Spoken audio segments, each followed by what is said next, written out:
The 12th episode of Dragon Ball Daima is available to watch now, but since I didn't have enough time to review last week's episode, I figured I would take the time to just do that really quickly. So, the episode begins exactly where the previous one left off, with the Namekian named Neva approaching Goku and the group. He initially pretends to be senile, because I guess that's just what old people like to do for the funsies, but Piccolo sees right through this deception, so Neva quickly drops the old geezer act.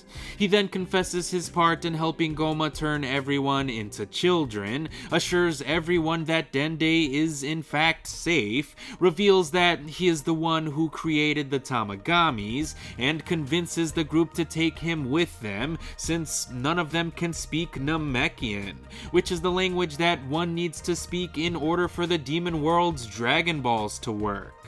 And all of that information was admittedly interesting, but I think Neva's presence in this episode actually raises more questions than answers. Like, Neva revealed that he created the Tamagamis in order to make it harder for bad people to make bad wishes, but if that were the case, then why did he help Goma wish for the Z-Warriors to be children? Sure, that wish may technically be harmless, but it was clearly made with bad intentions in mind. And even if Neva planned on sabotaging Goma's wish if it did turn out to be a harmful one, I still don't understand why he ended up helping Goma at all. Like, what's his ultimate goal here? Is he bored? Is he simply trying to seem nice since Goma is now the new Demon King? What's his deal? And what does he consider to be bad or conflicting? Because child kidnapping sounds pretty fucking bad if you ask me, but Neva was just perfectly fine with Goma kidnapping Dende just because he knew that Goma wouldn't harm Dende. But raising Dende to be evil doesn't exactly sound too much better, especially considering that Neva didn't expect the Z-Warriors to come to the Demon World to win over the Dragon Balls. So he just wasn't going to do anything about Dende's kidnapping. But like, why not? Dende would grow up to use the Earth's Dragon Balls for evil, which is the very thing that he didn't want to happen in the first place. So his actions just didn't make any sense to me. And while I don't necessarily dislike Neva's character, I definitely don't understand his role in the story being told. So I really hope that his motivations will become more clear as the series goes along. Regardless, the group manages to make their way to the second Tamagami, and Marba successfully creates a new Majin being, which she names Majin Du. And I was really surprised to see another Majin creation so soon, since Majin Ku was barely created like 2 episodes ago. But I guess I am happy for Majin Ku, since he claims to have always wanted a brother.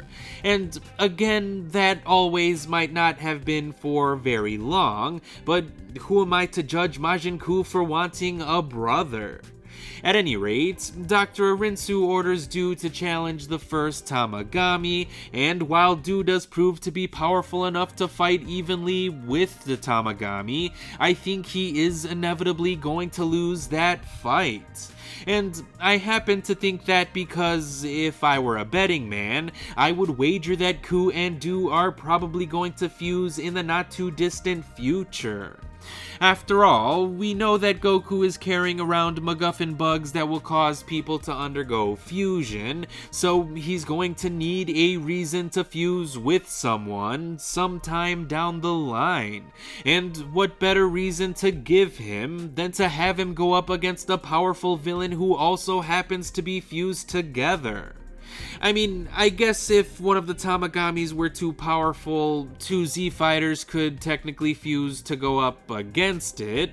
That could make for a fun action sequence, especially if it isn't considered cheating in a one-on-one match.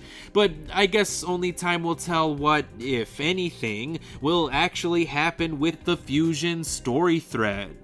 Until then, I'm looking forward to seeing how Vegeta's battle with the second Tamagami and Doo's battle with the first Tamagami will conclude, since neither of them actually finished in this episode. Which means that episode 11 wasn't as action-packed as I was definitely hoping it would be, but I did enjoy watching the cross-cutting between the two Tamagami fights. And since these two action sequences did carry over into the next episode, I think episode 12 could prove to be the action-packed episode that I was expecting this one to be. I guess I won't find out until I watch the 12th episode of Dragon Ball Daima, so I'm gonna go ahead and do that now. But I appreciate anyone who stuck around to hear my late thoughts on last week's episode, so as always, thanks for watching.